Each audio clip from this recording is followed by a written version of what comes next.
वरवावहै तेजस्विनावधीतमस्तु मा विद्विषावहै। ओम शांति शांति शांति। श्रुति स्मृति पुराणानाम् आलयं करुणालयं नमामि भगवत्पादं शंकरं लोकशंकरं।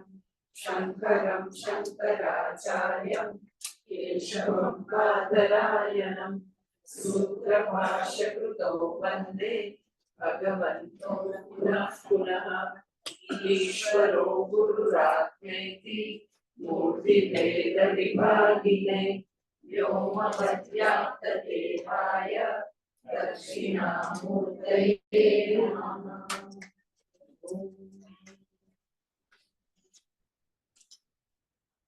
चौथो थे पहला 5 श्लोक साथे चेंटिंग करीશું। ओम श्री परमात्मने नमः। अथ चतुर्थोऽध्यायः। श्री भगवानुवाच इमं विवस्वते योगं प्रोक्तवानहमव्ययम् विवस्वान्मनवे प्राह मनुरीश्वरये ब्रवीत्। एवं परम्परा प्राप्तम् इमं राजर्षयो विदुः सकालेन महता योगो नष्टः परन्तप। स एवायं मया तेभ्य योगः प्रोक्तः पुरातनः। भक्तोऽसि मे सखा चेति प्रवश्यं वेदुत्तमम्। अर्जुन उवाच अपरं भवतो जन्म परं जन्म विवस्वतः कथमेतद्विजानीयाम् त्वमादौ प्रोक्तवानिति। श्रीभगवानुवाच बहूनि मे व्यतीतानि जन्मानि तव चार्जुन तान्यहं वेद सर्वाणि न त्वं वेत्त परन्तप। Just પહેલા એટલું કહી દઉં તમને સૂચના કે જે ફોનની ઘંટડી જે વાગે છે ને એમાં ખરેખર પૂછો તો it is not about ફોનની ઘંટડી, it is about જાગૃતિનો અભાવ. First thing. એ સેકન્ડ થિંગ કે બીજાને અગવડતા પડે છે એની માટેની સેન્સિટિવિટીનો અભાવ. ભગવાનનો ભક્ત જે છે હંમેશા બીજાને કોઈ પણ પ્રકારની તકલીફ ના આપે. જે વ્યક્તિ જિજ્ઞાસુ ભક્ત છે, જે ભગવાનની ભક્તિ કરે છે, એનું જીવન એવું હોય કે આપણા વર્તનથી, વાણીથી, વ્યવહારથી બીજાને અસુવિધા ઊભી ન થાય. તમે મને પૂછો તો મને એવું છે કે બહુ બધું ભણીને પંડિત ન થાવ તો ચાલશે. જેટલું બી છે એટલું આપણે એક વાક્યમાં તો ને હું માનવી માનવ થાવ તોય કરો. એટલે મને એવું બહુ બધી એવી એવું નથી આકાંક્ષા કે તમે વૈદિક ચેન્ટિંગ કરો ને સંસ્કૃત આવડી ગયું ને બહુ બધા ઉપનિષદ ગીતાના પારંગત થયા એમાં થાય તો કાંઈ નહીં. વ્યવહારમાં એક એવી સંવેદનશીલતા હોય કે મારા થકી બીજાને હું તકલીફ ના આપું. હું એવી જાગૃતિ રાખું. જ્યાં બી હોઈએ તો આપણે સ્વચ્છતા રાખીએ, શાંતિ રાખીએ, બીજાની તકલીફોનો પહેલા વિચાર કરીએ તો એવું લાગે કે આપણે ભગવદ્ ગીતાના સાધક છીએ. એટલે રિંગ વાગે તો મને કઈ ફરક નથી પડતો. તો શાંતિથી થોડી વાર વેઇટ કરું કે ચલો બંધ થાય ત્યારે હું ભણાવીશ. પણ બધા લોકોને એવું નથી. બધા લોકોની એકાગ્રતા તૂટતી હોય, રસભંગ થતો હોય, એક સાથે જે એક કન્ટિન્યુટી હોય ભણવાની ભણાવવાની એ તૂટતી હોય એવું લોકોને બિચારાને તકલીફ થતી હોય. અને છતાં બી આપણે હું એવું નથી કહેતી કે ડેલિબરેટલી લોકો કરે છે, પણ વેદાંતનો સાધક, ઉપનિષદ અને ભગવદ્ ગીતાનો સાધકના જીવનમાં સાવધાની ही સાધના है. દરેકે દરેક કર્મોમાં ખૂબ જ એલર્ટનેસ, જાગૃતિ, સાવધાની એ સાધકનું લક્ષણ છે. લાપરવાહી, લૂઝનેસ, બેજવાબદારીપણું એવી વ્યક્તિ ભગવદ્ ગીતા ભણે તો બી એને કોઈ ફાયદો થશે નહીં. ઇટ ઇઝ લાઈક કે સાઉથ ઇન્ડિયામાં પહેલા જ્યારે વીરપ્પન બધા ચંદનના લાકડા કાપી જતો ને ત્યારે બધા ચંદનના લાકડા જે છે ગધેડાની પીઠ ઉપર લઈ જતા. બહુ મોટો વાહન વ્યવહાર એટલે બધાને જાણ ન કરવી હોય ને તો ગધેડાની પીઠ ઉપર ચંદનના લાકડા લઈ જાય તો એ ભાર વાહક છે, સુગંધનો વાહક નથી.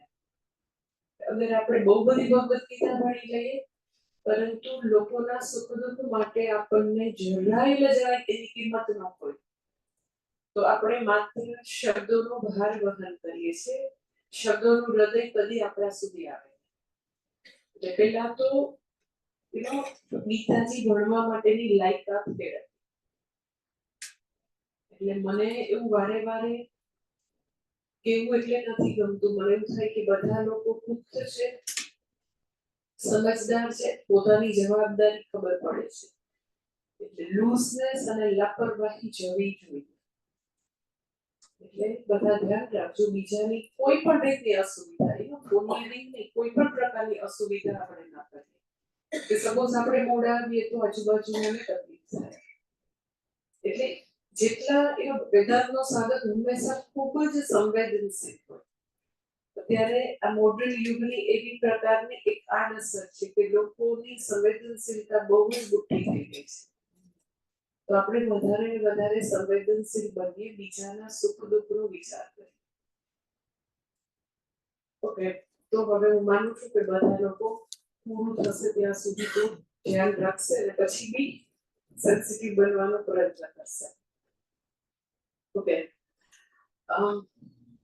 અર્જુન જે વિરોધાભાસ રજૂ કરે છે કે ભગવાન તમે તો મારા સમકાલીન છો અને સૂર્યનો જન્મ તો સૃષ્ટિની શરૂઆતનો છે. તો હવે તમે મને સમજાવો કે તમે જ વિવસ્વાનને આ જ્ઞાન આપ્યું હશે તો મને સમજાય એવી રીતે હવે તમે મને વાત કરો.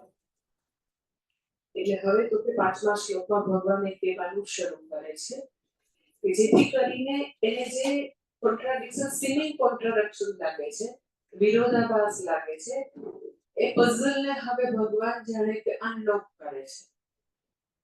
કારણ કે ખૂબ જ યોગ્ય ભાવનાથી ખૂબ સરસ રીતે ભગવાનને પ્રશ્ન પૂછે છે કે ભગવાન બી એના સરસ રીતે યુ કેન સે એકદમ વિસ્તૃત જવાબ આપે છે. એટલે કારણ કે મેં તમને કીધું કે 18 અધ્યાયમાં અહીંયા આગળ 5મા શ્લોકથી આ એક જ વિભાગ એવો છે કે જેમાં અવતાર રહસ્યની વાત છે અને આપણા સનાતન ધર્મની બહુ જ મોટી વસ્તુ છે, ખૂબ જ મોટો કન્સેપ્ટ. અને ઓનેસ્ટલી આ જે અવતાર રહસ્ય નથી સમજાણું ને ખરેખર તમે આખું સમજશો ને તો મોટા મોટા પ્રકાંડ પંડિતો કે પોતાની જાતને એવા કલ્ટના પ્રવર્તક માનતા હોય એવા લોકો પણ આ નથી સમજ્યા. એને પરિણામે એ લોકોએ આપણો સનાતન ધર્મને ખંડ ખંડમાં વિભાજિત કરી આપણી એકતા એ આપણી તાકાત હતી. હંમેશા આપણી એકતાને છિન્ન ભિન્ન કરવાનું જો કઈ મહાન ખરાબ કામ કોઈ કર્યું હોય તો આ અવતાર રહસ્ય નહીં સમજવા. જો વ્યક્તિ આ 5મા શ્લોકથી શરૂ કરીને યદા યદા હિ ધર્મસી, બધા શ્લોક તો કેટલા એસેટ ફેમસ છે. આમ ન ખબર હોય તો બી આર ચોપરાએ ફેમસ કરી દીધા. તો એનો શ્લોક એઝ સચ નાના છોકરાને બી આવડે એવા ફેમસ એ જમાનામાં થઈ ગયેલા. પણ કોઈએ એને ભણવાની કોશિશ ન કરી કે એક એક શબ્દમાં ભગવાન શું કહી રહ્યા છે. અને એટલા માટે નહીં સમજવાથી આપણા બિચારા દલિત સીધા સાદા હિન્દુઓના મનમાં આવું ભાગલાવાદનું ઝેર પાવામાં આવ્યું. આપણે બધા એનો વૈદિક હતા, બધા સનાતન વૈદિક હિન્દુ હતા. એમાં કદી એવા પ્રકારનું ધાર્મિક જનૂન હતું જ નહીં. જનૂન નામનો શબ્દ જ ન. આપણો ધર્મ કેટલો બધો મહાન છે અને હતો કે જે બી વિધર્મી આપણા દેશમાં આવ્યા તો આપણે હંમેશા એને આવકાર આપ્યો. ધારો કે પારસી આવ્યા હોય તો આપણે એમ કહીએ કે દૂધનો કટોરો મોકલ્યો ને એ લોકો એમ કે અમે દૂધમાં સાકર વડે ભળી જશું તો કહો કે તમે આવો. તમને તમારો ધર્મ, તમારા રીત રિવાજ, તમારા રિચ્યુઅલ્સ તમે બહુ જ ખુશી પાડી શકશો. સો દરેક બીજા ધર્મના લોકોને જેને આપણે મ્યુચ્યુઅલ રિસ્પેક્ટ કહીએ એ રીતે આપણે આપણા દેશમાં રાખ્યા.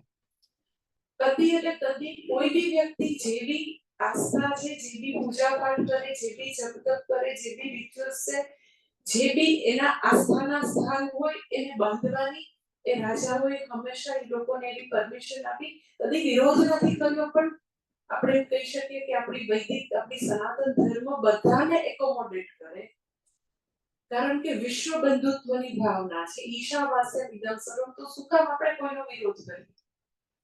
પછી પારસી સિવાય બીજા મોગલ ને મુસ્લિમે શું કર્યું એ તમને ખબર છે? પારસી લોકો તો બિચારા એકદમ મહાન લોકો છે અને બધા એ લોકોએ એ વખતે જે રાજાએ જે બધા નિયમો આપેલા હતા એનું આજે બી ચુસ્તપણે પાલન કરે છે. પહેરવેશથી માંડીને કેટલું બધું. એટલે તો ખરેખર મહાન પ્રજા છે. કોઈ દિવસ કોઈને કનડવાનું તો નહીં, પરંતુ આ રાષ્ટ્ર પોતાનું રાષ્ટ્ર છે એવી રીતે ઉન્નતિમાં એ લોકોએ સૌથી વધારે સહકાર આપ્યો છે. પરંતુ એટલે મારું કહેવાનું વિશે કે કદી આપણા સનાતન ધર્મમાં, આપણા વૈદિક ધર્મમાં ભાગલાવાદ, ડિવાઇડ એન્ડ રૂલ અને ધાર્મિક જનૂન, ઓબ્સેશન, બીજાની ટીકા, નિંદા કરવી, બીજા ખરાબ છે એનું નામ નહીં બોલવાનું, એવું ક્યાંય નથી. પરંતુ અવતાર રહસ્ય નહીં સમજવાને કારણે અત્યારે જે બધું છે, આજે પણ આવા મોડર્ન યુગમાં પણ એ બધું જીવંત છે. કે તમે આ પ્રસાદ લીધો, હવે તમે અમારા નથી. તમે શીખવું બોલ્યા, વાત પૂરી, હવે નાત વાત. એવી અનેક વસ્તુ છે. મને એવું લાગતું હતું કે અત્યારે નહીં હોય, પણ અત્યારે બી ખૂબ જ ભણેલા ગણેલા લોકોના લાઈફમાં પણ જો એ શિવજીની ભક્તિ કરે છે તો એનો તિરસ્કાર કરવાનો, એ મંદિરમાં જાવ તો આવી રીતે દર્શન નહીં કરવાના. ઇનફેક્ટ ધર્મ સંકટ આવી જાય તો પાછળ હાથ રાખીને કરવાનું, એટલે દેવતાનું અપમાન થઈ ગયું. હા, મને ખબર નહોતી. હું જે અત્યારે કરતા હોય એટલે મેં જે સાંભળ્યું છે it is always is from horses mouth. જેને એના મા બાપ ભયંકર ધાર્મિક જનૂન વાળા હોય, પણ છોકરાઓ સમજદાર હોય તો એ લોકોએ મને કીધેલું છે કે આજે બી લોકો જો એ લોકો કૃષ્ણની પૂજા કરે તો શિવજીનું એટલું બધું એ લોકો બોલે. ઓર એ વ્યક્તિ કદાચ કૃષ્ણની પૂજા કરતા અને શિવજીની પૂજા કરતા હોય તો ઘણીવાર એ લોકો ને કૃષ્ણ ભગવાન વિશે પણ એવું ઝેર પાડવામાં આવ્યું હોય એવું બી છે. ઓછું છે પણ ચેક કરો. સો આપણા સનાતન ધર્મમાં કદી આવું ડિવાઇડ એન્ડ રૂલ, પોતાના નિહિત સ્વાર્થને સિદ્ધ કરવા માટે સનાતન ધર્મને આવું ભાગલામાં વિભાજન કરવાનું હતું જ નહીં, ક્યારેય નહોતું. એટલે જે બી લોકો હતા તો આ અવતાર રહસ્ય નહીં સમજવાને કારણે આપણા ધર્મને બહુ જ મોટી હાનિ કરી છે. એટલે જ્યારે બી હું તમને દુઃખ સાથે વાત અત્યારે કરતી હોઉં તો મને કોઈ એ જે તે ધર્મના પ્રવર્તક જે છે એની સામે વાંધો નથી. મને જે વાંધો છે એ અત્યારે જે શ્રોતાજન છે એના મનમાં જે ગ્રંથિઓ છે એની સામે વાંધો છે. મને કોઈ આર્ય સમાજ સામે વાંધો નથી, પણ આજે બી જો તમે ભગવાનની પૂજા કરવામાં ન માનતા હો તો એ તમારી ગ્રંથિ સામે મને વાંધો. એ જે છે એને જે નુકસાન કર્યું, પણ આજે જો તમે ભક્તિ મૂકી દીધી છે તો એ ભક્તિની શરૂઆત મારે કરવાની. અમારું લોકોનું કામ છે કે લોકોને સનાતન ધર્મની ધારા સાથે જોડવાના છે. એટલે મને એ વ્યક્તિ સામે વાંધો જ નથી, જે હોય. મારે તો મારી લાઈન મોટી કરવી છે કે જો કોઈએ તમને ગાયત્રી છોડાવી દીધી છે, તમે ગાયત્રીની માળા નથી કરતા, તો મારે તમને કહેવું પડે કે ભાઈ કંઠા કંઠી બાંધો. હું ક્યાં ના પાડું, 50 કંઠી બાંધો ને, પણ હું ટોલ્યું કે ગાયત્રી મૂકી. એટલે મને કોઈ કંઠી બાંધી હોય એની સામે કદી વિરોધ નથી, કારણ કે મારું મન એવી કોઈ વસ્તુ માટે મેં રાખ્યું જ નથી. એવું મને કોઈ સમય બી નથી. I don't have that space in my mind for such nonsense things. હું તો કોઈ દિવસ કોઈ માટે મને આયોટા ઓફ દ્વેષ નથી. મને વાંધો હોય તો જો તમે સત્યના શોધક છો તો તમારા મનમાં જે બી સનાતન ધર્મ માટે જે બી કન્ફ્યુઝન છે, વેગનેસ છે, કોઈ એવા ક્લિયર આઈડિયા નથી, તો એ આપવાનું ઈ મારું કામ છે. કારણ કે હું શિક્ષક છું. મેં તો મારે એને ભણાવીને એ નથી. હું શિક્ષક છું અને શિક્ષક હંમેશા સત્યનો શોધક હોય. જે સાચું છે હંમેશા રજૂ કરવાનું. તમે સાચા અમે સાચા ડાઈ વાતો કરવાનું મારું કામ નથી. એટલે જ્યારે બી છે તો એ ખંડન વ્યક્તિનું નથી, આપણા મનની ગ્રંથિઓનો ખંડન છે. તમે સમજો. તો અહીંયા આગળ મારે કેવું છે તમને કે અવતાર રહસ્ય જે છે એવી કોઈ ક્લિષ્ટ વસ્તુ નથી, ન સમજાય એવું બી નથી. પરંતુ હા, તમારે થોડું એલર્ટ રહીને શ્રવણ કરવું પડશે. અને સાંભળશો તો તમને પોતાને ક્લેરિટી આવશે. First thing. સેકન્ડ થિંગ, જો તમે સારું લખતા હો તો તમે નાના નાના એવા થોડા લાઈક મેસેજ બી બધે આ અવતાર રહસ્યના મૂકી શકો. સોશિયલ મીડિયામાં એ અવેરનેસ લાવી શકો. અલ્ટિમેટ ગોલ આપણો એ છે કે આપણો અખંડ ભારત, આપણો દેશ, આપણો સનાતન ધર્મ જે એકતાનો સંદેશો આપે છે, તો આપણે અંદર ઝઘડા ના કરીએ અને બધાને જે આસ્થા વિશ્વાસ છે એ જરૂર પાડી શકે. પરંતુ આપણે બધા એક છીએ, ક્યારેય જુદા નહોતા અને જુદા નથી, એ મેસેજ આપણે આપવાનો છે. કારણ કે જો આપણે જુદા હશું તો આપણને બધા લોકો ગમે ત્યારે આપણને આવી રીતે તોડી શકશે, ભાંગી શકશે.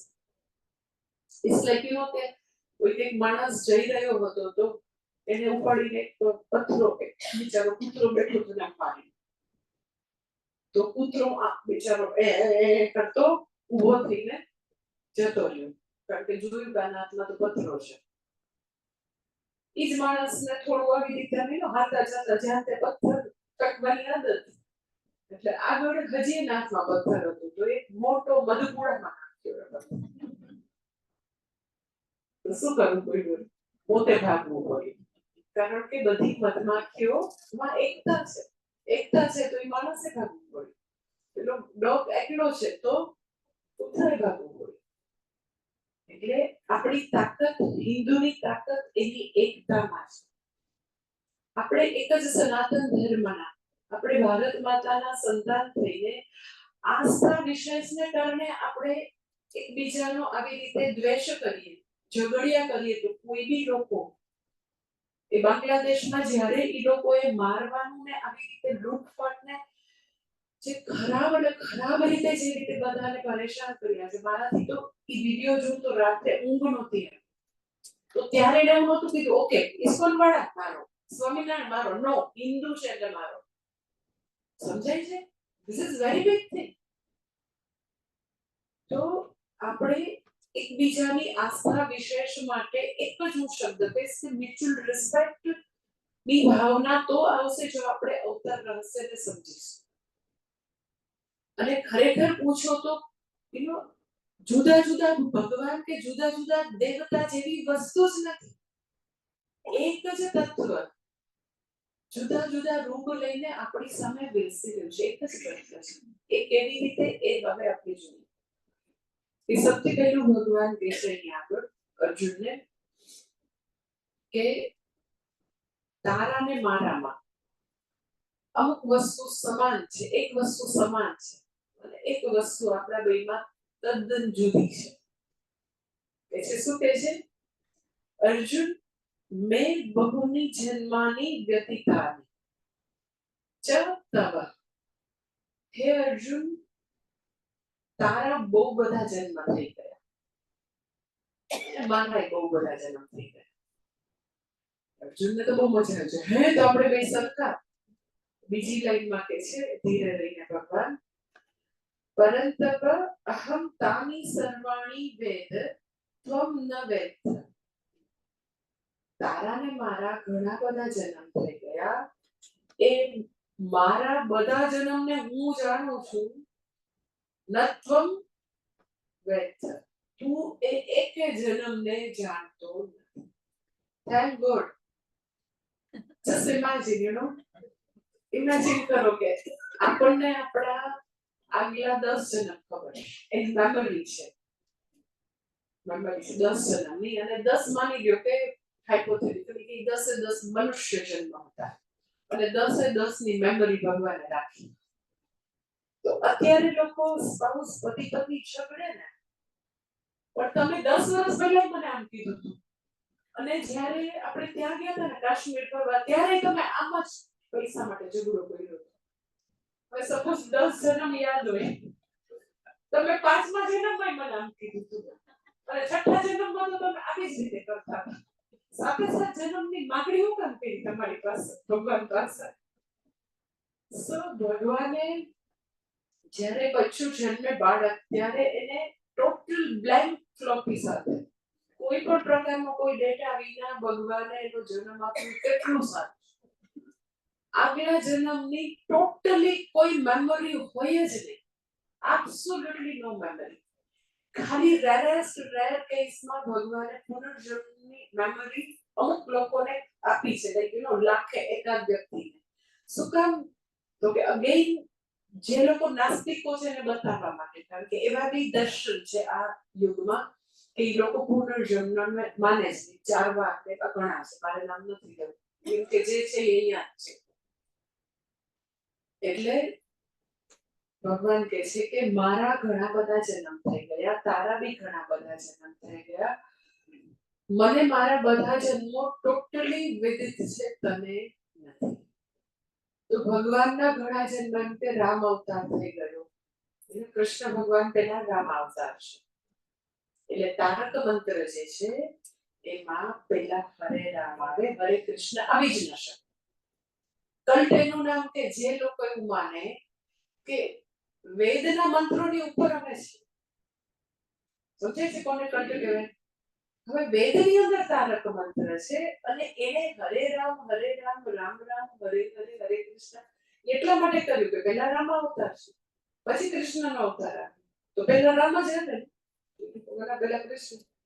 અને આપણા બધા હોશે હોશે એવું બી બોલે.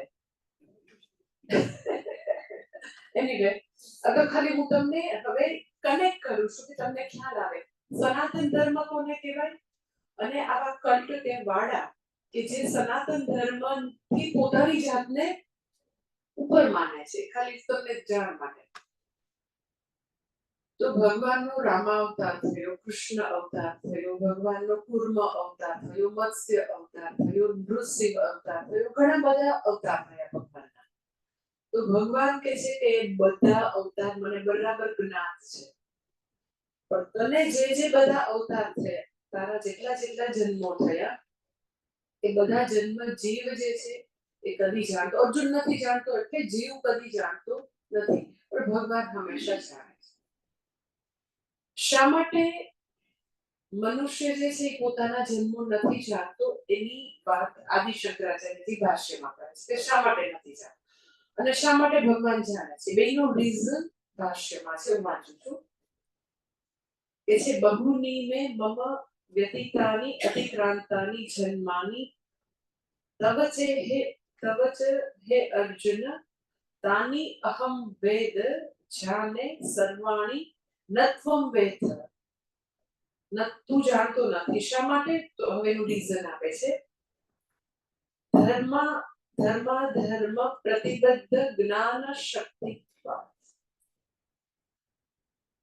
તારી જ્ઞાન શક્તિ પ્રતિબદ્ધ છે શેનાથી? તો કે ધર્મ એટલે પાપ પુણ્ય.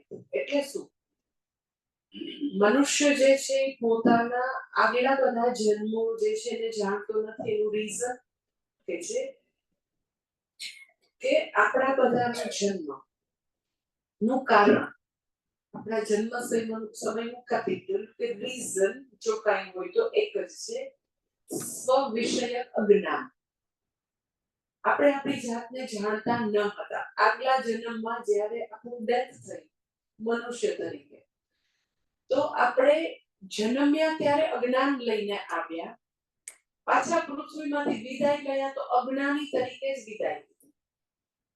સ્વ વિષયક હું કોણ છું એનું અજ્ઞાન લઈને આવ્યા હતા, અને આખો મનુષ્ય દેહ મળ્યો તો આપણે એ અજ્ઞાન દૂર કરવા માટે કશું ન કર્યું.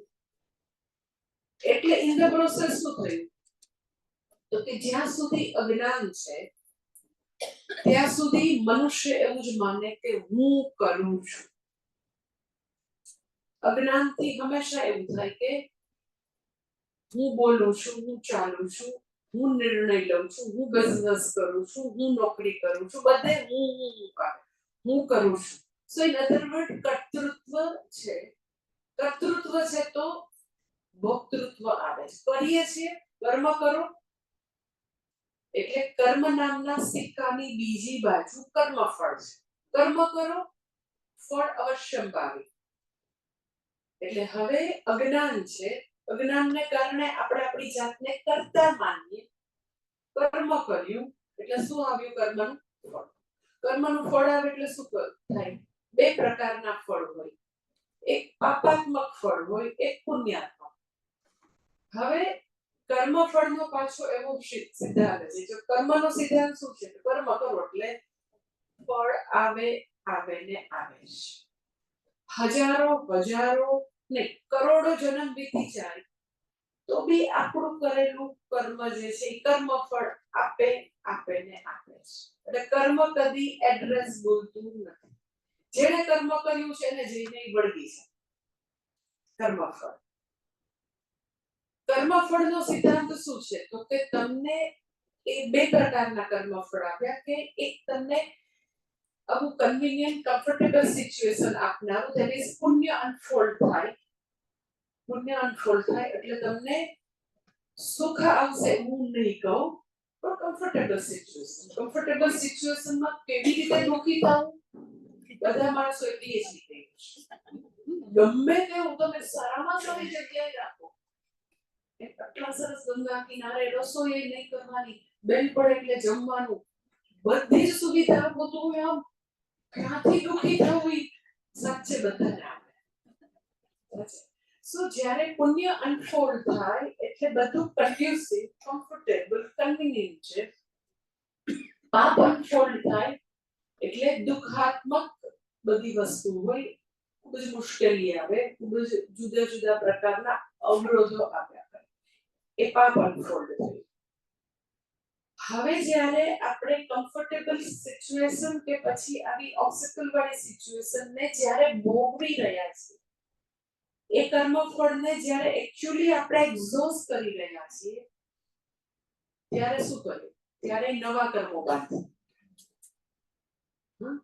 કે સપોઝ અહીંયા આવીને તમને તમારો પુણ્યનો ઉદય છે એટલે તમારે આપ્યા છે, પણ એ વખતે પાછી ચોઈસ છે કે આપણે લોકોને અસુવિધા ન થાય એવી રીતે જીવીએ, કે જેનું જે થવું છે હું તો આમ જ કરીશ. તો એ સારા જે કર્મો છે, પુણ્યનો ભોગવટો કરતા કરતા પાછા કેવા કર્મ બાંધ્યા? એમ કે ના માતાજી અમે એવું નથી કરતા, અમે તો ગંગા કિનારે બેસીને માળા કરીએ, જપ કરીએ, કારણ કે શ્રાવણ મહિનો છે અને મેક્સિમમ જપ કરવાનો પ્રયત્ન કરીએ છીએ. એ વ્યક્તિ શેની મૂડી બાંધે છે? પુણ્યની. એટલે હવે જો આખું સંસાર ચક્ર કોને કહેવાય હવે બતાવું. કે અજ્ઞાનને કારણે જન્મ. ગયો જન્મ મનુષ્યનો હતો. અજ્ઞાન કેપિટલ હતું, પણ એ અજ્ઞાનને દૂર કરવા રતિભાગ પ્રયત્ન ન કર્યો એટલે પાછા અજ્ઞાની તરીકે મરણ થયું. એટલે ફરીથી પુનરપી જનનમ પુનરપી મરણમ એટલે પાછું માતાની કુખે જન્મ થયો. જન્મ થયો એટલે તો કે અજ્ઞાનથી જન્મ છે એટલે માટે અજ્ઞાનથી અહમ કરતા, અહંકાર છે, હું કરું છું એવા પ્રકારનું ભ્રાંતિ છે. એટલે કર્મો મારા નામે બધા મુકાયા કરે છે. એટલે હવે કર્મફળ ભોગવતા પાછા નવા કર્મ. હવે નવા કર્મ કર્યા એટલે એનું પાછું કર્મફળ આવશે. એ કર્મફળનો ભોગવટો કરો ત્યારે પાછા નવા કર્મ ઉત્પન્ન થાય. એટલે અજ્ઞાન, જન્મ, કર્મફળ, ફરીથી નવા કર્મો, ફરીથી કર્મો, પણ ધીસ ઇઝ સાયકલ. એનું નામ સંસાર ચક્ર. એટલે વ્યક્તિ જે છે એને સ્વ વિષયક અજ્ઞાન છે. એટલે આદિશંકર આટલું જ એ વાક્ય કે નત્વમ વેત્ય જાનીશે ધર્માધર્મ ધર્માદિ પ્રતિબદ્ધ જ્ઞાન શક્તિત્વા. કે તું તારા આગલા જન્મોની તને સ્મૃતિ નથી. તારો જન્મ જે છે એ પ્યોરલી તારા પૂર્વના કર્મોને વશાત, પ્રારબ્ધ કર્મ વશાત થયો છે. કારણ કે આગલા જન્મના વ્યક્તિનો જ્યારે જન્મ થાય છે તો એમ જ રેન્ડમ નથી. જ્યારે મનુષ્યનો જન્મ એક જગ્યાએ કોઈ T1 કોઈ ટાઈમ T1 એ થયો, તો શા માટે આજ માતા પિતા, શા માટે આજ શહેર, શા માટે આજ એન્વાયરમેન્ટ, શા માટે આવી ફિનાન્શિયલ સ્થિતિ, શા માટે આવી સોશિયલ કન્ડિશન, એ આખું જે માહોલ છે, આખું એન્વાયરમેન્ટ, માતા પિતા સમજદાર છે અથવા તો ફાધર આલ્કોહોલિક છે, કે માતા પિતા ઝઘડે છે, ઓર સિંગલ પેરેન્ટ છે. એટલે તમે જો કે વ્યક્તિનો જન્મ થાય તો એવી કેટલી nth નંબર ઓફ પોસિબિલિટી છે કે ભારત જેવી પવિત્ર ભૂમિમાં બી જન્મ થાય અને કોઈનો સાઉદીમાં બી જન્મ થાય. કે તમે you can't open your mouth. તમારે if you want to open your mouth for dental surgery તો તમારે દિલ્હી આવવું પડે, because you can't open your mouth. તો વ્યક્તિ જે છે એને કોઈ પણ પ્રકારની વાણી સ્વાતંત્ર્ય કે કોઈ પણ પ્રકારની સ્વતંત્રતા ન હોય. સો હિન્દુ તરીકે જન્મવું, ભારત ભૂમિમાં જન્મવું, શ્રદ્ધાવાન મા બાપને ત્યાં જન્મવું. કેટલા બધા લોકો જે લોકો બહુ સરસ રીતે ભણતા હોય છે, સ્ટડી ભગવદ ગીતાનો કરતા હોય, ઇનવેરિયેબલી એને એવા 100 માંથી 95% ઉપર લોકોએ મને એવું જ કીધું છે, અમારા મમ્મી પપ્પા કરતા અમને ઘરમાંથી આ વસ્તુ મળી છે. અને નાના હતા ત્યારે હંમેશા સત્સંગ, અમારી ઘરે સાધુ સંતો ભિક્ષા લેવા હતા. તો એવા પ્રકારની એવું મહાન આવું તપસ્વીના જીવન જેવું વાતાવરણ મળે વર્સિસ તો કે ખૂબ પૈસા હોય પણ ડોન હોય, ડોન નીકળે છે બોમ્બેનો ડોન, તો શું કરતો? તો એ બધી આવા પ્રકારનું જે વિષમતા, વૈવિધ્ય જે છે ઈશાને કારણે કે પ્યોરલી આપણા આગલા જન્મના કર્મો, અને આગલા જન્મના કર્મો જે સંચિતમાં ભેગા થયેલા છે એમાંથી જે જથ્થો હવે ફળ આપવા માટે પ્રવૃત્ત થઈ ગયો છે એનું નામ છે પ્રારબ્ધ કર્મ. એટલે ભગવાન કહે છે કે હે અર્જુન, તારો જન્મ તારા પ્રારબ્ધ કર્મથી. મારે એવું નથી જરાય. પહેલી વસ્તુ તમને કહી દઉં કે જે લોકો વ્યાસપીઠ ઉપર બેસીને એ ભગવાન 125 વર્ષ જીવવા ને એવા દ્વારિકામાં બિચારા દુખી ઈ લોકોને આટલી ભાન નથી કે ભગવાનનો જન્મ પ્રારબ્ધ કર્મથી નથી. અર્જુનનો જન્મ યસ પ્રારબ્ધ કર્મ, કારણ કે પ્રારબ્ધ કર્મની વ્યાખ્યા એવી છે કે જેને ઓલરેડી ફળ આપવા માટે પાકેલા છે, એમાં કોઈ ચોઈસ જ નથી. એને પ્રારબ્ધ કર્મો જે છે એનો ભોગવટો કરવાથી જ એ પૂરા થાય, એક્ઝોસ્ટ કરવા જ પડે. ઇટ ઇઝ લાઈક કે વ્યક્તિ બાઇક લઈને જતો હોય, અચાનક આમ બ્રેક મારે, ફૂલ સ્પીડે જતા હોય, તો જેટલું પેટ્રોલ ઓલરેડી એન્જિનમાં જતું રહ્યું એને પાછું તમને લાગે છે જે પેટ્રોલની ટાંકીમાં પાછું લેવાય? ન લેવાય. ઈ તો હવે મળશે, એક્ઝોસ્ટ પૂરું થશે જ, આવી ગયું. એમ આપણે આપણા બધાનું જીવ તરીકે ચિત્રકૂટનો ચોપડામાં જીવ તરીકે આપણું હશે, આલ્ફા બીટા ગેમા થીટા એવું કંઈક નામ હશે. અત્યારે જે નામ છે એવું નામ નહીં હોય ફાઇલમાં, કારણ કે અત્યારે રમણભાઈ નામ હોય તો આગલા જન્મે તો ઈ કદાચ ફ્રોગ થયો હોય, એના આગલા જન્મે લિઝાર્ડ હોય, એના આગલા જન્મે તો કે ડોગ હોય. ચિત્રકૂટ કેવી રીતે હિસાબ રાખે? એટલે ચિત્રકૂટના ચોપડે આપણા જે ટોટલ કર્મ છે એને સંચિત કહેવાય. સંચિતમાંથી એવો જથ્થો વાક્ય હોય that is મિશ્રણ પાપ અને પુણ્ય. એ બંને વસ્તુ જ્યારે પાકેલી હોય ત્યારે મનુષ્ય જન્મ મળે. that is મિશ્ર યોનિ. મનુષ્ય યોનિને મિશ્ર યોનિ કે સુખ અને દુઃખ બંને પાકેલા છે. તો આપણો જન્મ જે છે એ એબ્સોલ્યુટલી આપણા સંચિતમાંથી પાકેલા પ્રારબ્ધ કર્મોથી જ છે. એટલે અચાનક એવો કોઈ મોટો ડિસીઝ આવી જાય. હમણાં જ કાલે જ કોઈ મને કીધું તો બોમ્બેમાં એનો 13 વર્ષના દીકરાને બ્રેઇન ટ્યુમર નીકળ્યો. 13 વર્ષના છોકરા. કીધું તમને ખબર કેમ પડી બ્રેઇન ટ્યુમર? શું હતા સિમ્પટમ્સ? કે ના બધાજી કાંઈ નહોતા. એનો જે ઉંમરના પ્રમાણમાં વેઇટ અને હાઇટ જોઈએ એ નહોતા અમને દેખાતા. તો એન્ડોક્રાઇનોલોજીસ્ટે પૂછ્યું કે આવું કેમ છે? સો એન્ડોક્રાઇનોલોજીસ્ટ કે આપણે બધા ટેસ્ટ કરીએ કે આવું કેમ થાય છે. જે ગ્રોથ હોર્મોનમાં સમ ટાઈપ પ્રોબ્લેમ છે. એટલે પિટ્યુટરી ગ્રંથિ જે છે એના બધાના એને લેવા પડે બધું. તો ત્યાં જ આગળ બ્રેઇન છે. પિટ્યુટરી ગ્રંથિ જે છે ત્યાં બધું બ્રેઇનનું બધું હોય. તો એ એમઆરઆઈ ને બધું જે બી લેતા ખ્યાલ આવે અવડી મોટી મગજમાં તો વાત છે. સો બ્રેઇન ટ્યુમર છે. તો એ ટ્યુમર કેવું તો કે બીજું તો ઓપરેશન થી બધું થઈ ગયું દૂર. તો કે માતાજી ન થાય દૂર. સમ પાર્ટ ગાંઠનો દૂર કરી શકો. બાકી ઈ જે બધી આપણી મેઇન ગ્લેન્ડ હોય પિટ્યુટરી જે છે આપણું ટોટલ બધા હોર્મોન્સ ને પેલું કંટ્રોલ કરતું હોય. આપણી બધી જે બધી વસ્તુ દ્રશ્ય શ્રાવ્ય બધાને કંટ્રોલ કરતું હોય. બધું કેવી રીતે ઈ ચોટેલી જે ચટલી તો ઈ રિમૂવ થાય છે. ઈ તો ત્યાં જ રહેશે. રેડિયેશન થી દૂર કરવાનો પ્રયત્ન કરીએ પણ એમાં ઇન ધ પ્રોસેસ કાંઈક જો ડેમેજ થયું તો એની આંખો જાય, એની અમુક ચેતાતંત્ર જે છે એ બધું જતું રહે. It is very difficult. તો 13 વર્ષે વ્યક્તિને આમ સડનલી ખબર પડે કે બ્રેઇન ટ્યુમર છે. તો એ કેવી રીતે આવે? ઇટ ઇઝ એક્ઝેક્ટલી એનો જન્મ થયો હોય ત્યારે સંચિત કરવામાંથી એવા પ્રકારના કર્મો દુઃખાત્મક એને બી ભોગવવાનું, આસપાસના લોકોએ ભોગવવાનું. એવા કર્મો છૂટા પડેલા હોય અને એનો ભોગવટો કરવો જ પડે. ખાલી આપણને આપણા વેદમાં શાસ્ત્રમાં એટલું આપેલું છે કે તમે એના માટે એન્ટીડોટ તમે રેમેડી કરી શકો. તો એ અમે કાલે હું એની સાથે વાત કરતી હતી. મેં કીધું આટલું આટલું કરશો તો તમે એની અતિશય જે વધારે અસર છે એને તમે જપ તપથી, પ્રેયરથી, અભિષેકથી, દાન પુણ્યથી, તપથી ઓછી ને ઓછી કરી શકો.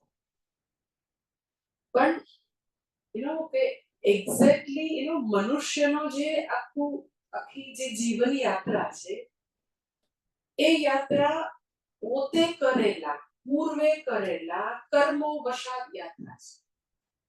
તો પછી તમે મને કહો તો સારું, હવે જે પ્રારબ્ધ લઈને આપ્યા ભોગવવાનું, હવે કઈ અમારે કરવાની જરૂર નથી. તો એવું બી નથી.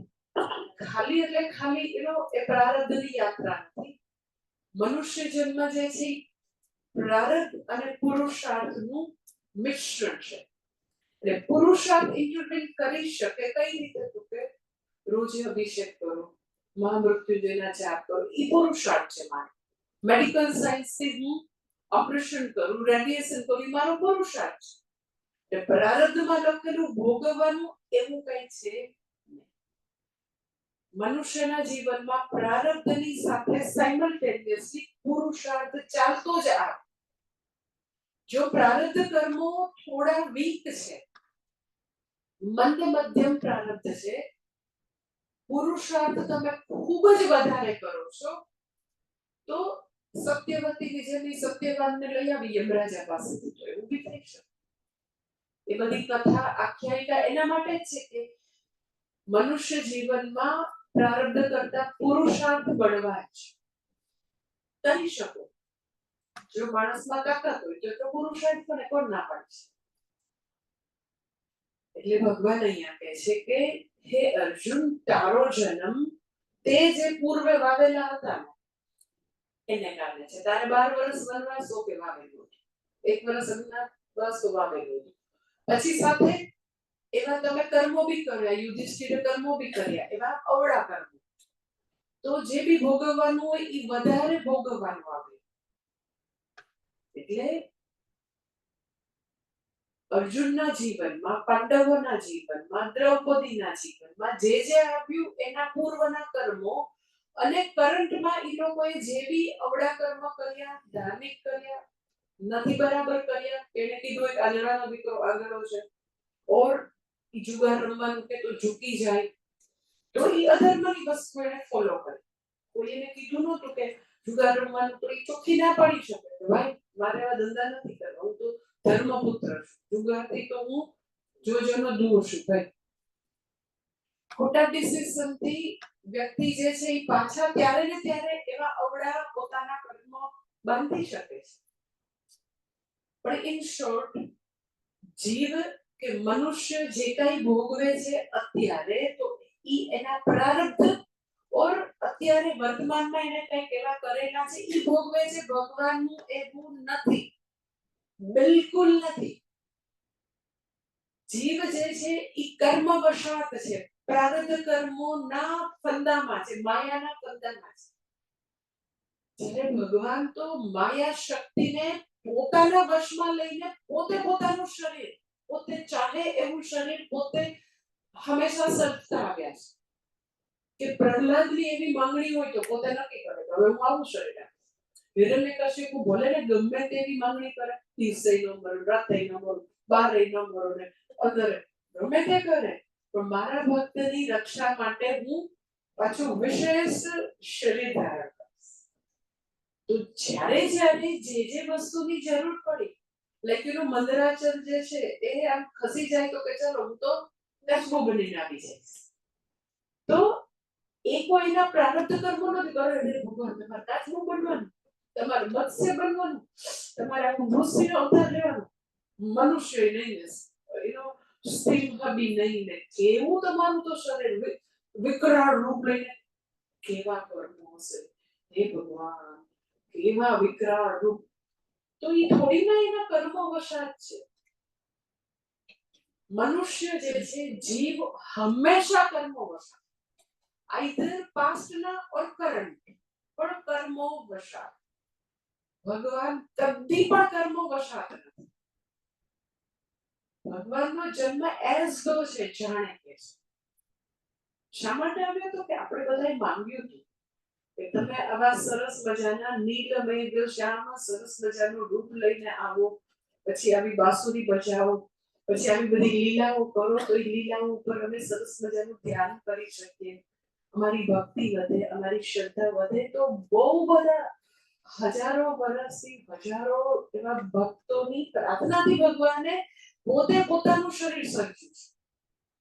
દેવકીની કોઈ તાકાત નથી કે ભગવાનને સર્જ્યું, એ તો જસ્ટ એને એવો જસ અપાવવા માટે, યશોદાને એવો યશ અપાવવા માટે કે તું મને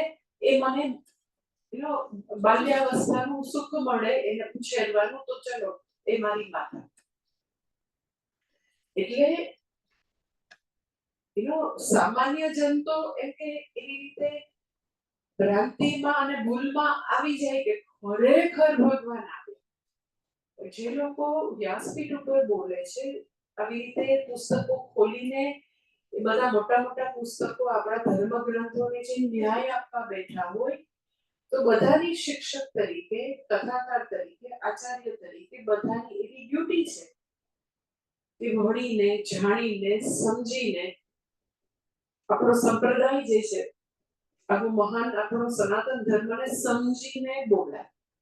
એકલી વ્યક્તિ કન્ફ્યુઝ હોય વાંધો નથી, લાખોની સંખ્યામાં કન્ફ્યુઝ કરવું એ સનાતન ધર્મની બહુ મોટી હાનિ છે.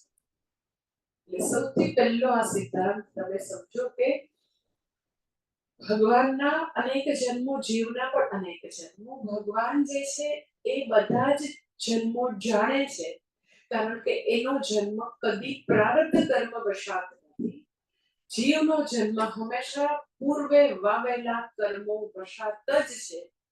અને એ તો કે આવી રીતે એની જ્ઞાન શક્તિ મર્યાદિત છે, અને એને આવી રીતે કર્મ અને કર્મફળના ચક્રમાં હંમેશા જીવ ફસાયેલો છે. મર્યાદિત જ્ઞાન છે, અપૂર્ણતા છે, અધૂરપ છે, અજ્ઞાન છે, એમાંથી જન્મ છે. ભગવાનનો જન્મ અજ્ઞાનથી અવિદ્યાથી છે જ નહીં. ભગવાનનો જન્મ પરિપૂર્ણતામાંથી છે. તારા ને મારા અનેક જન્મો થઈ ગયા, પરંતુ આપણે બે જરાય એક નથી. તારો પ્રારબ્ધ કર્મથી, તારો અધૂરથી, અજ્ઞાનથી, મારો તો કે આદિ શંકરાચાર્યજી ભાષ્યમાં લખે છે, અહમ પુનઃ નિત્ય શુદ્ધ બુદ્ધ મુક્ત સ્વભાવત્વાત અનાવરણ જ્ઞાન શક્તિ ઇતિ વેદ અહમ હે પરંતપ. આ આગલું જે છે ફ્રેઝ એક જીવ માટે કહી દીધું કે તારું જે છે ને ધર્માદિ પ્રતિબદ્ધ જ્ઞાન શક્તિ દ્વારા હું તો કે નિત્ય શુદ્ધ બુદ્ધ મુક્ત સ્વભાવત્વા અનાવરણ જ્ઞાન શક્તિ ઇતિ અહમ વેદ હે પરંતપ. હું બધું જાણું છું, બધા જ જન્મો, કારણ કે મારી જ્ઞાન શક્તિ જે છે એ એના માટે કહે છે અનાવરણ જ્ઞાન શક્તિ. એટલે પહેલી વસ્તુ કે ભગવાનનો જન્મ પરિપૂર્ણતામાંથી, ભગવાનને જન્મમાંથી કશું પ્રાપ્ત કરવાનું નથી, પ્રારબ્ધ કર્મોથી જન્મ નથી, પરંતુ તો કે આવી રીતે એની જે અનાવરણ જ્ઞાન શક્તિ એટલે શું, તો કે એ બહુ સરસ ફ્રેઝ છે આદિશંકર જે વાપરે છે, અનાવરણ જ્ઞાન શક્તિ. અનાવરણ જ્ઞાન શક્તિ એટલે તો કે જ્યારે ભગવાન જન્મ આવી રીતે અવતાર ધારણ કરે છે તો એની જ્ઞાન શક્તિમાં કોઈ આવરણ નથી. આપણે માયાનું આવરણ છે, અજ્ઞાન છે. ભગવાન મેં તમને કીધું કે જન્મે ત્યારે 5 દિવસના છે, 1 દિવસના છે, એ આપણું નાનકડું શરીર છે, એનું સર્વજ્ઞપણું હંમેશા છે. એની જ્ઞાન શક્તિ ઢંકાયેલી નથી. આપણને એવું લાગે લાલો તો આંખ બંધ કરીને સૂતો છે, અમે એને ઝુલાવીએ છીએ. લાલો સુવે ને તો લાલો કોઈ દિવસ ખોડી છે? શક્ય જ નથી. લીલા છે એ બધું. એટલે એની જ્ઞાન શક્તિ અનાવરણ, એમાં કોઈ આવરણ નથી. આવરણ નથી એટલે શું, તો કે એનું હંમેશા સર્વજ્ઞપણું હંમેશા છે. એ ચાહે કોઈ બી રૂપમાં આવે, એ હંમેશા સર્વજ્ઞ છે. એનું સર્વજ્ઞપણું કેવું છે? હમણાં ગઈકાલે જ કોઈ વ્યક્તિ વાત કરતી હતી કે ભગવાન સર્વજ્ઞ છે તો ભગવાન બધાના કર્મોનો હિસાબ કેવી રીતે રાખે? આટલા જીવો એમ કે એટલે કે આપણે એમ કે અહીંયા આગળ ભારતની વસ્તી 135-140 કરોડ, એ તો ખાલી મનુષ્ય. પછી મનુષ્યતર જીવો જે છે, જે નરી આંખે દેખાય ને નરી આંખે ન દેખાય, એટલે કોરોના વાયરસ ન દેખાતો તો નરી આંખે, એવા તો વાયરસ, બેક્ટેરિયા, પછી જલમાં વસતા જીવો. તમે ડિસ્કવરી કે એનિમલ પ્લેનેટ ચેનલ જોવો તો કેવા ચિત્ર વિચિત્ર જીવો હવામાં છે, પાણીમાં છે, ઉડતા છે. તો એ કેટલા બધા જીવો, તો બધા જ જીવોનો હિસાબ ભાઈ કે મને નથી થતું હતું, કેવી રીતે ભગવાન રાખતા હશે? પણ એ આવી ગયું એટલે એવું સબ્જેક્ટ આર્ટિફિશિયલ ઇન્ટેલિજન્સ એને હવે રાખી શકે. પણ હવે હું તમને રીઝન સમજાવું કે જ્યારે તમે આપણે કોઈ બી વસ્તુનો વિચાર કે એને તાગવાની કોશિશ કેવી રીતે કરી? આપણા મનથી. કે મનની અંદર આપણને જે ભગવાને બ્રેઇન આપેલું છે એમાં મેમરી છે, આપણે કોગ્નિટિવ સ્કિલ છે, we can understand, we can મેમરીમાં રાખી શકીએ, we can recall, એ બધું આપણું બ્રેઇનનું કામ છે. સો આપણને એક ભગવાને સાધન આપેલું છે, અંતઃકરણ, અંદરનું એક સાધન.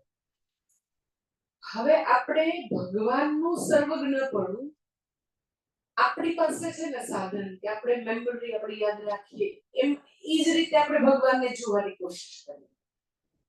તો અહીંયા એક મહત્વનો પોઈન્ટ યાદ રાખવાનો છે કે ભગવાન વિધાઉટ અંતઃકરણ સર્વજ્ઞ છે.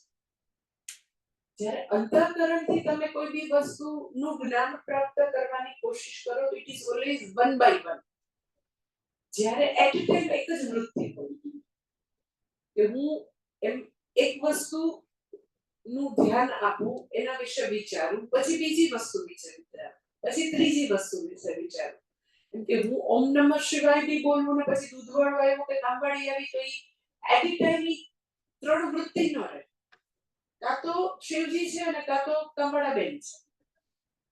પણ તમે એમ કહો અમે તો બે કરીએ છીએ તો એ તમને ખબર નથી. એટ એ ટાઈમ મનમાં એક જ જ્ઞાન થઈ શકે, એક જ વૃત્તિ હોય. ઇવન ઓમ નમઃ શિવાય અને શિવજીની પ્રતિમા કે શિવલિંગ ઉપર બી ધ્યાન ન થઈ શકે. રૂપ અને નામ, નામ અને નામી એની ઉપર પણ એટ એ ટાઈમ બંને ઉપર ધ્યાન ન થાય. આઈધર નામ ઉપર કરી શકો, રામ નામ ઓર રામ ભગવાનનો વિગ્રહ, બેમાંથી એક ઉપર જ થાય. એ અંતઃકરણની ભગવાને એવી એક લિમિટેશન્સ આપેલી છે, મર્યાદા આપેલી છે. એટલે હંમેશા ભક્તિ તમે જપ કરો તો એવું કહેવામાં આવે કે નામ ઉપર ફોકસ કરો. નામી જે છે એનું ધ્યાન કરીને એ મૂર્તિને ખાલી તમે હૃદયમાં ધારણ કરેલી છે, ફોકસ કેની ઉપર કરો? નામ. એવું કહેવામાં આવે. કારણ કે બે એક સાથે ન થાય. હવે ભગવાનનું સર્વજ્ઞપણું આપણે આવા આપણા નાનકડા એવું અંતઃકરણ કે જે એટ એ ટાઈમ એમાં એક જ વૃત્તિ હોય છે, એનાથી આપણે સર્વજ્ઞપણું માપવાની કોશિશ કરીએ. તો કોઈ પણ સાધન હોય તો સાધનની મર્યાદા હોય. અંતઃકરણ એ સાધન છે. સાધન છે એક વસ્તુ, સર્જન થયેલું છે બીજી વસ્તુ. સર્જન થયેલું છે એટલે કોઈ તો સર્જન કર્યું છે, ભગવાને સર્જન કરેલું છે. હવે વાત આવી ભગવાનના સર્વજ્ઞપણા. તો સર્વજ્ઞપણું મન વિના, અંતઃકરણ વિના સર્વજ્ઞપણું છે. ભગવાનને બધું સર્વનું જ્ઞાન માટે કોઈ સાધનની જરૂર નથી. એ પોતે જ્ઞાનનો અવતાર છે. એ જ્ઞાન સ્વરૂપ છે. એને કોઈ જ્ઞાનના સાધનની જરૂર નથી. જ્યારે તમે એમ કહો કે આ સાધનથી જ્ઞાન થાય છે તો સાધનની પોતાની લિમિટેશન્સ હોય. તમે એમ કહો કાર છે એ સાધન છે તો સાધનની મર્યાદા છે. એ ભૂમિને અડીને ચાલી શકે, ઉડીને ન ચાલી શકે, ટચ થઈને જાય. તો દરેક સાધનની પોતપોતાની મર્યાદા છે. તો આપણા અંતઃકરણની પણ મર્યાદા આપણને ખબર છે. સવારે ભણાવેલો શ્લોક સાંજે કેટલો યાદ રહે, પણ બધી ખબર છે. કારણ કે સાધન છે તો સાધનની મર્યાદા ખબર છે. તો ભગવાન અંતઃકરણ રૂપી સાધનથી સર્વજ્ઞ નથી. એનું સર્વજ્ઞપણું વિધાઉટ અંતઃકરણ છે. એ પોતે જ્ઞાન સ્વરૂપ છે. એટલે તૈત્તરીય ઉપનિષદમાં આપણે કે સત્યમ જ્ઞાનમ અનંતમ. એટલે એ જ્ઞાન સ્વરૂપ છે. સ્વરૂપ છે એનું તો કે સર્વજ્ઞપણું એનું સ્વરૂપ છે. એટલે અહીંયા આગળ કહે છે કે હે અર્જુન, તારી જ્ઞાન શક્તિ જે છે એની આડે માયાનું આવરણ છે, પડે છે. મારું તો કે અનાવરણ જ્ઞાન શક્તિ. મારી જ્ઞાન શક્તિ આડે કોઈ આવરણ નથી, એટલા માટે મને બધા જન્મ યાદ છે. મારો જન્મ તારી જેમ પ્રારબ્ધ કર્મોથી નથી. મારો જન્મ તારી જેમ અજ્ઞાન વશાત નથી. મારો જન્મ તારી જેમ તો કે પૂર્વના કર્મોથી નથી, અજ્ઞાનથી નથી, અધૂરપથી નથી. મારો જન્મ તો કે પરિપૂર્ણતાથી, પછી કર્મો વશાત નથી, કશું પ્રાપ્ત કરવા નથી. કારણ કે હું નિત્ય શુદ્ધ બુદ્ધ મુક્ત સ્વભાવ એ મારું સ્વરૂપ છે. હું શુદ્ધ સ્વરૂપ છું. કદી એમાં અજ્ઞાન સંભવિત જ ન શકે. એટલે એ પરિપૂર્ણ છે, કર્મો વશાત નથી. ધેટ ઇઝ કોલ્ડ અનાવરણ જ્ઞાન શક્તિ. એટલે ભગવાનનું સર્વજ્ઞપણું તો કે એવી અંતઃકરણની ઉપાધિ વિના છે. આપણને અંતઃકરણ રૂપી સાધન કે ઉપાધિ છે એટલે આપણું જ્ઞાન, આપણે બધા અલ્પજ્ઞ છીએ. વિધાઉટ અંતઃકરણ ભગવાન સર્વ. આ જીવ અને ઈશ્વર વચ્ચેનો ભેદ છે. એટલે મેં કાલે કીધું કે એ લોકોને બ્લેબરિંગ કરે છે, ઈશ્વરનું માનવીકરણ કરે અને માનવીનું ભગવાનીકરણ કરે. એવા બધા આવા મૂર્ખાઓની અહીંયા મોટી જમાત છે. અને એ લોકો ચાલે છે, મૂર્ખાઓના સિક્કા ચાલે છે, કારણ કે લોકો ચલાવે છે. લોકો કદી શાસ્ત્ર ખોલીને જોતા નથી. સાવ એટલો કે આ કઈ એવો શ્લોક એવો ક્લિષ્ટ કે ન સમજાય એવો નથી. સાવ સિમ્પલ. બહુની મેં વિદિતાની જન્માની તવે ચ અર્જુન, કે તારાય ઘણા જન્મ મારાય ઘણા. બીજામાં બંને વચ્ચેનો ફરક કે છે કે તું તારા બધા જન્મો જાણતો નથી, હું બધા જન્મો જાણું છું. શા માટે? તો આદિ શંકરાચાર્યજી 2 પેરેગ્રાફમાં એને ડિફાઇન કરે છે. આદિશંકર અગેન પોતાનું નથી આપતા. જેવી રીતે ડિક્શનરીમાં અઘરો શબ્દ હોય તો એને વાક્યમાં આખો એક ડિફાઇન કરે, એવી રીતે ડિફાઇન કરે છે કે જીવ જે છે એની આવી રીતે જ્ઞાન શક્તિ જે છે એ પ્રતિબદ્ધ છે, એની આડે આવરણ છે, આમાં આવરણ નથી. અને હવે આગળ કહે છે કે બેવનો આવી રીતે જીવ અને ઈશ્વરનો આ ફરક છે. તો ભગવાન અવતાર ધારણ કરે છે એ એક્ઝેક્ટલી શું છે અવતાર? એ એના પછીના 6ઠા શ્લોકમાં છે, જે પછીના સેશનમાં છે.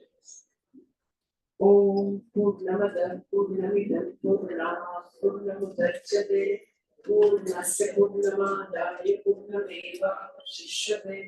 ઓમ શાંતિ શાંતિ શાંતિ. હરિ ઓમ શ્રી ગુરુભ્યો નમઃ. હરિ